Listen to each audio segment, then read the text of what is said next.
Prime Minister Abiy Ahmed has told Parliament that a committee led by the Deputy Prime Minister is studying the possibility of how to hold the negotiations with TPLF without jeopardizing national security.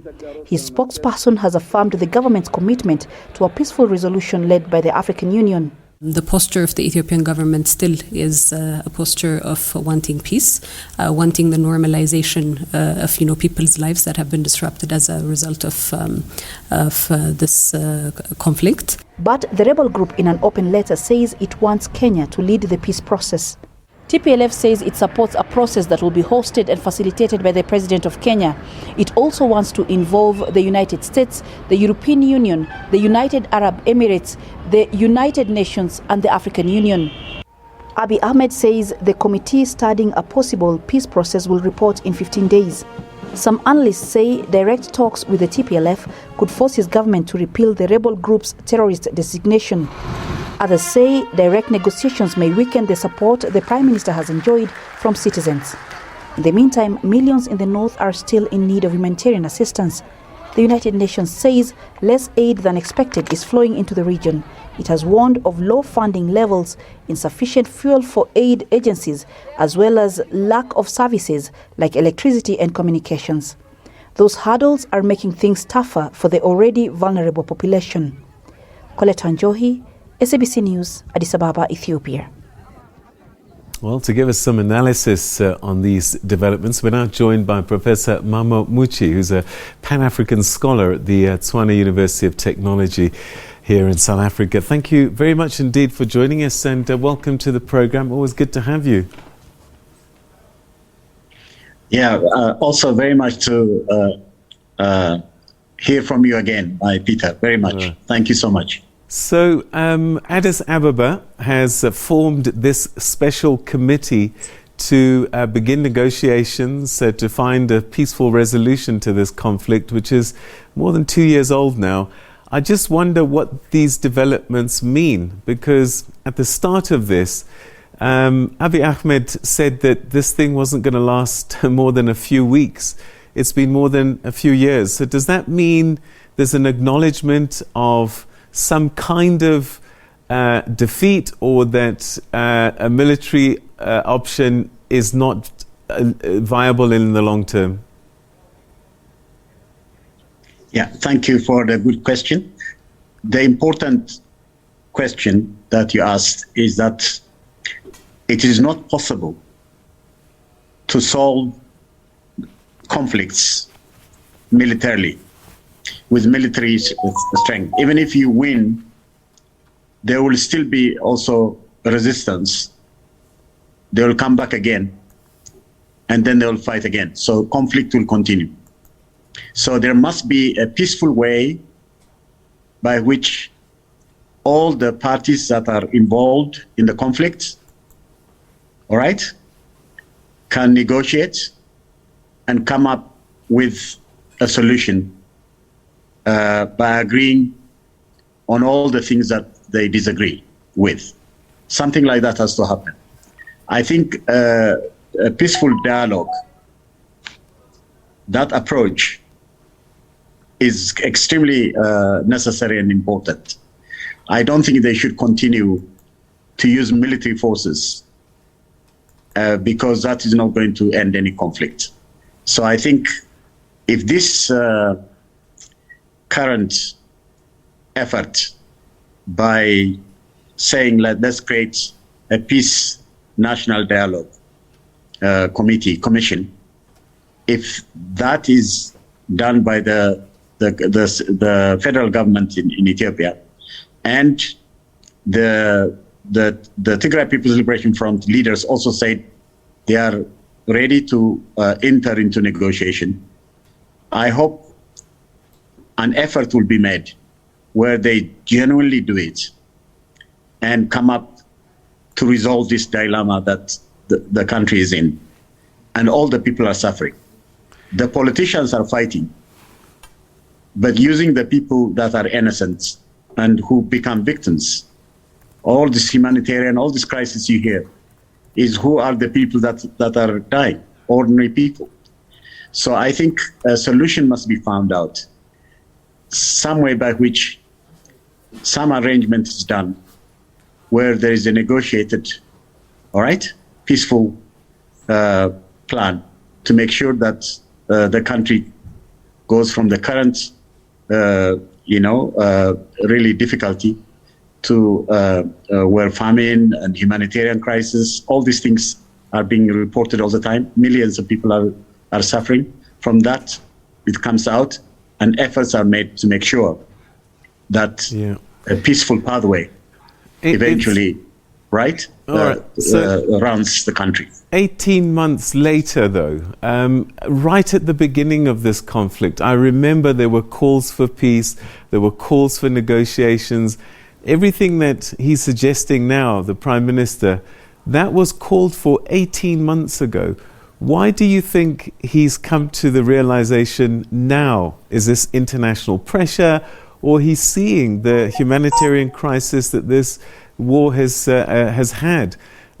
Because some people would say, had he gone to the table to discuss, to have these negotiations right at the beginning, so much suffering would have been averted.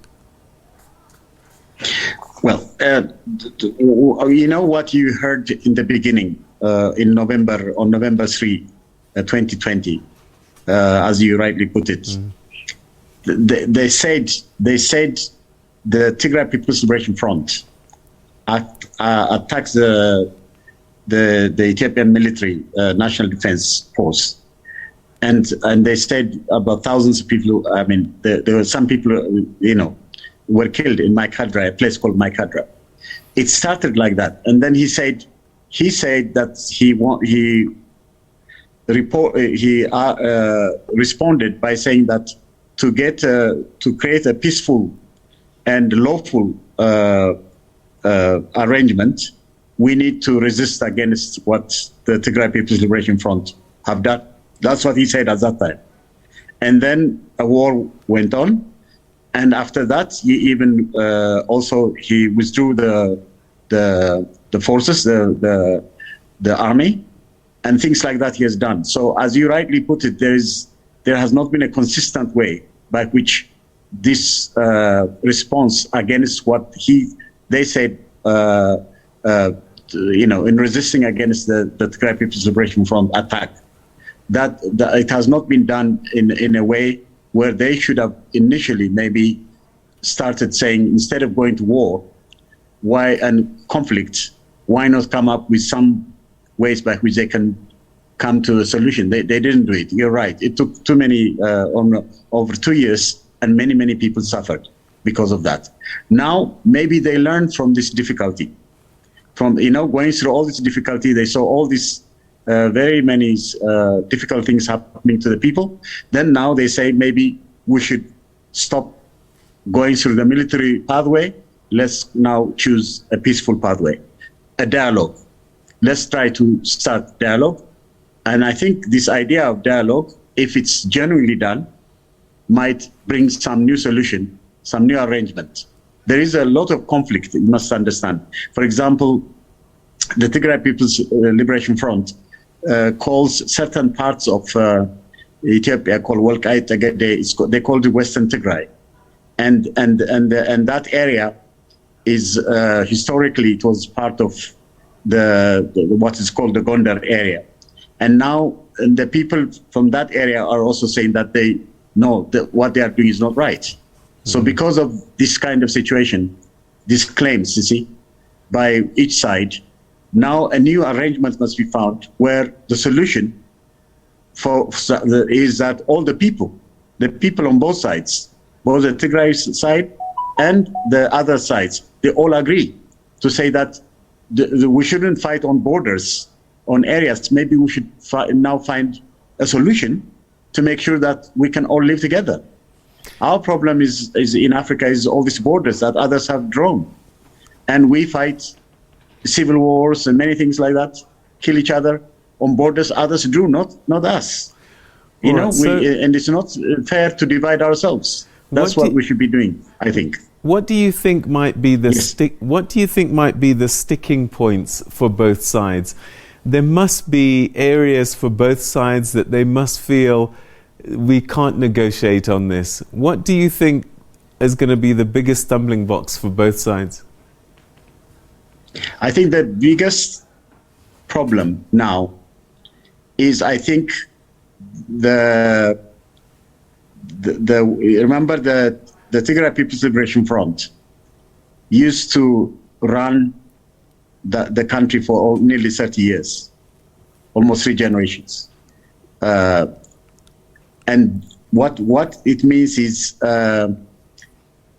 that now, if they are going to agree, there must be an agreement between the current leadership and the Tigray People's Liberation Front leadership, all right, how to really run the country peacefully by sharing whatever, you see, the leadership to empower the people, to serve the people, is what they should all agree, to make sure that if they agree on that and they want a peaceful way to do it, and they then discuss and they come up with their own, all right, principles by which they could create a peaceful way, that would be very good. I mean, if they could do that. But my worry is that if one of them says, this is our time, you have now been there for 30 years, now you can't go back again and you want power again with us, I mean, we cannot share, then the Tigray People's Liberation Front is saying that they want independence they want Tigray to be more independent because they don't want to be run by those they don't agree with. So I think what you just asked is very important. They must come up with now a negotiation that makes sure that all of them, the specific interests they have, each or whoever they have, they bring it together and say what is very important is the security of the people, the service of the people, and a quality of leadership, institution, governance that would really help the people never to go into war ever again. Something like that is what they should do. If they come with that, then I think the solution would be very good, and the agreement would be very good, and the negotiation will come through peace rather than through war. So something like that, I think some arrangement like that is what I think I strongly recommend that they do. That's my suggestion. Professor Muchie, we're going to have to leave it there. Unfortunately, we've run out of time, but thank you very, very much indeed for giving us some insights on this ongoing conflict. Let's hope that an end is in sight. But thanks for your time tonight. Thank you very much. Also, always focusing on important problems, as you always do. Thank you so much. Continue it, my brother. Thank you so much. Thank you. All right, that's Professor Mammo Muchie, who's a Pan-African scholar at the Tshwane University of Technology here in South Africa, talking about the negotiations that look likely to take place soon between the Tigray People's Liberation Front and Abiy Ahmed's government. Let's hope that they find a solution to this 18-month conflict that has left millions displaced.